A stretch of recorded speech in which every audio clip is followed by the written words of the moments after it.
Assalamualaikum warahmatullahi wabarakatuh. Saudaraku sebangsa setanah air yang saya cintai sebangkan. Ada kiriman video pendek terkait dengan Abah Lutfi dan Utsman bin Yahya, ya, sama-sama bin Yahya. Ini juga mengejutkan ini. Seperti apa kita dengarkan dulu. Bagi beliau Habib Utsman Ya. Ini semakin menambah data dan fakta-fakta yang tidak kita perkirakan sebelumnya, ya. Ternyata Abah Lutfi memuji Utsman bin Yahya yang ia sebut sebagai mufti awalan wa akhirah di Indonesia. Mungkin perlu kita koreksi, ya. Ini untuk Abah Lutfi bukan mufti di Indonesia, Utsman bin Yahya bukan mufti di Indonesia. Karena ketika itu tahun masih awal-awal 1900, ya.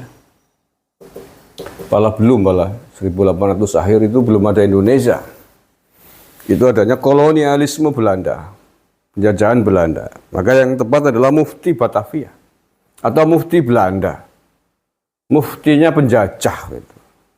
Jadi bukan mufti, dan itu bukan istilah mufti, itu bukan istilah di negara kita, itu di negara-negara Islam sana. Nah, pertanyaannya adalah mengapa kemudian Abah Lutfi bin Yahya memuji-muji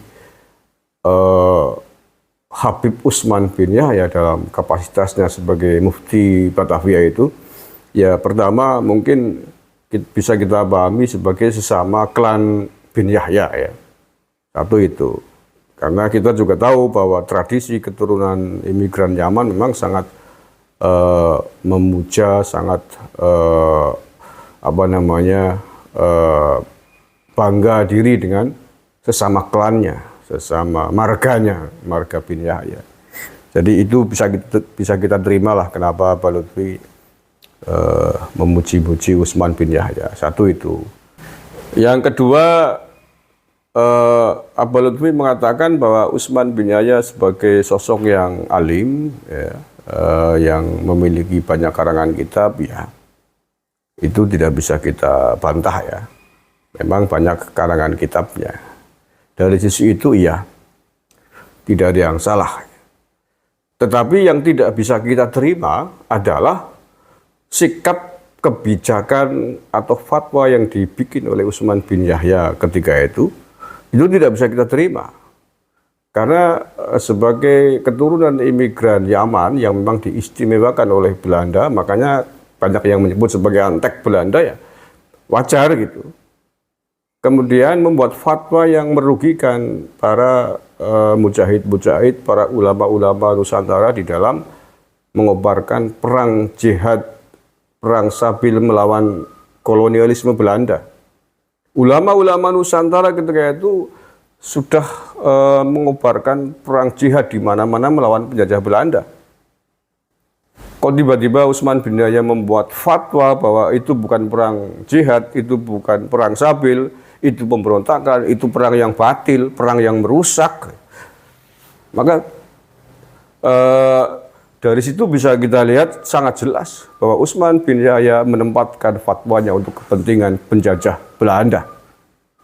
Bukannya membela ulama-ulama Nusantara, bukannya membela ulama-ulama Thoriqoh yang memang menjadi komandan-komandan perang melawan Belanda ketika itu kan memang hampir semuanya ulama, mursyid-mursyid Thoriqoh dan para pengikutnya.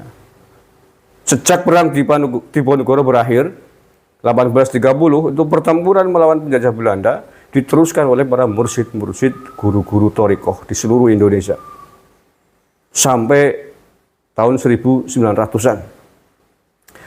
Sejarawan NU almarhum Profesor Dr.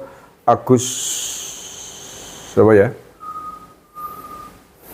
Sunyoto itu mencatat pasca perang Diponegoro sampai 1900 itu tidak kurang dari 100 kali pertempuran yang dipimpin oleh guru-guru mursyid Thoriqoh termasuk Geger Cilegon di Banten yang dipelopori, dikomandani, dikobarkan oleh Syekh Abdul Karim Banten sebagai mursyid besar Thariqah Qadiriyah Naksabandiyah. Pertempuran sabilillah sehebat ini, sebesar ini, dihukumi sesat, disalahkan, dikatakan batil oleh Utsman bin Yahya. Lebih mementingkan membela penjajah Belanda. Bagaimana tidak kemudian ia dinilai sebagai antek Belanda? Ya sangat wajar. Kalau kemudian mengapa tidak membela para ulama Nusantara di dalam melawan Belanda? Ya tentu, dia imigran kok. Imigran dari Yaman, keturunan imigran Yaman. Didatangkan di sini digaji oleh Belanda jadi mufti Batavia. Ya tentu dalam konteks untuk dipekerjakan dan membela tuannya. Ya Belanda itu, penjajah itu. Padahal tahu Belanda adalah secara agama adalah orang-orang kafir dari sisi itu. Nah, belum tidak hanya itu, selain mufti Batavia ini Utsman bin Yahya menyalahkan jihadnya para ulama-ulama Nusantara melawan Belanda, juga menyalahkan ajaran thariqahnya. Ajaran thariqah yang merupakan kekuatan batin, ruh dari ulama-ulama kita di dalam melawan Belanda, disalahkan, dihulurkan, dibatilkan pula oleh Utsman bin Yahya. Jadi luar biasa emang. Inilah menurut saya awal dari politik identitas di tanah air, di tanah Nusantara. Menggunakan agama, menggunakan fatwa agama untuk kepentingan politik, untuk kepentingan penjajahan kolonialisme Belanda di tanah Nusantara. Maka kalau Abah Lutfi mengatakan dia alim, oke, tetapi tidak semua orang alim bisa dibenarkan.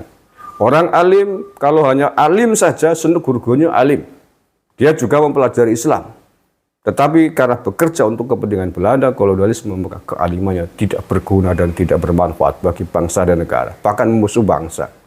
Terima kasih. Assalamualaikum warahmatullahi wabarakatuh.